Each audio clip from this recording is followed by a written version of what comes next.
Um, First of all, congratulations to both of you. I look forward to working with you to solve the urgent climate crisis that faces Rhode Island and the rest of the planet. As you know, under present projections, if we don't get our arms around this, we're going to have to redraw the map of Rhode Island because our coastline is going to change dramatically, and we're going to lose enormous amounts of coastal property and coastal livelihoods to all of this.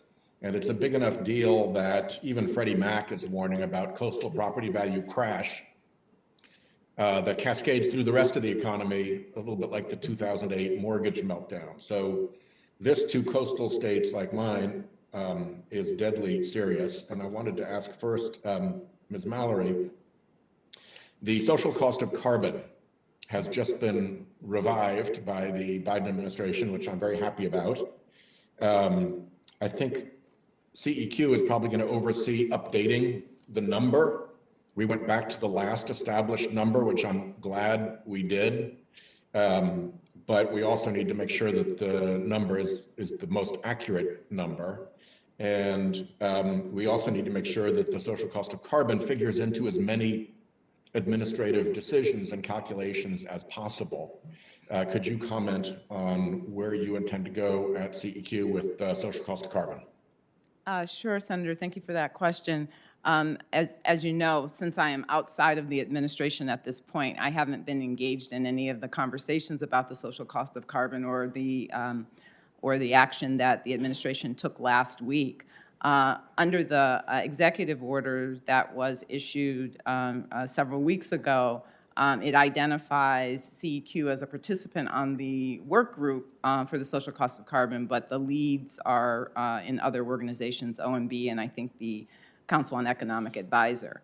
But we fully expect to participate in the work group as we look at the issues, and among the issues that were laid out last week and what the White House released was an indication that part of the analysis will consider what types of action should be where social cost of carbon should be used. And so I think the question that you're raising about the scope of the social cost of carbon is one that it will be front and center in the work group activities that will go forward in the year. And I do expect CEQ to be a part of that. And let's talk about oceans and coasts for a minute as well. The impact of climate change is obviously very strong in oceans. The chemistry is changing, they're acidifying, they're warming. It's multi-Hiroshima atom bomb equivalents of heat energy being added per second to the oceans, sea levels resultingly rising, fish populations moving around. As a Rhode Island fisherman said to me, things are getting weird out there, Sheldon. This is not my father's ocean. And regrettably, I think we pay very little attention to that, even in the environmental community, because we are terrestrial beings. But the dangers in the oceans, if currents shift or if we lose massive fisheries or can no longer support coral reefs, are going to be immense. And I hope I'll have your commitment to look hard at these oceans and coasts questions, to take a particular look at the flood insurance program along coasts. NFIP is up for renewal this year. And at the moment, we've just been kicking the ball down the road, paying no attention to real reform of it.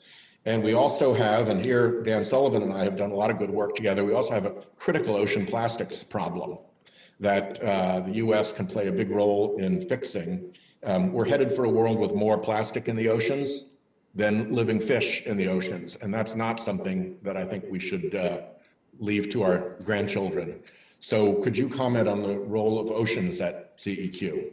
Yes, absolutely, Senator. Oceans have been, at least in my knowledge of CEQ, has been a part of the agenda for some time, and we fully expect it to be a part of the agenda this time, if I'm confirmed.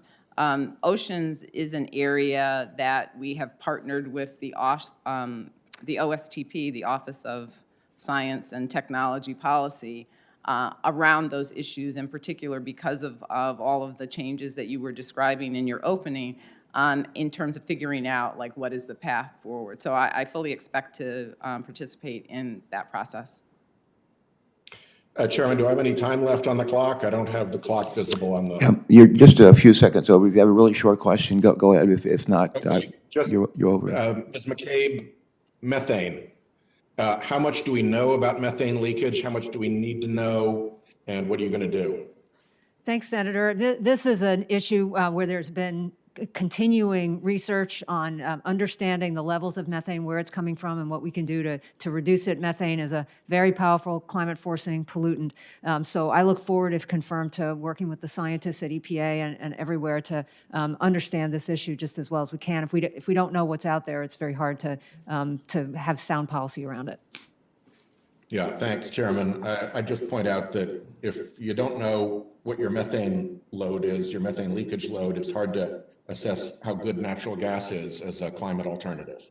Thanks very much. Senator Whitehouse,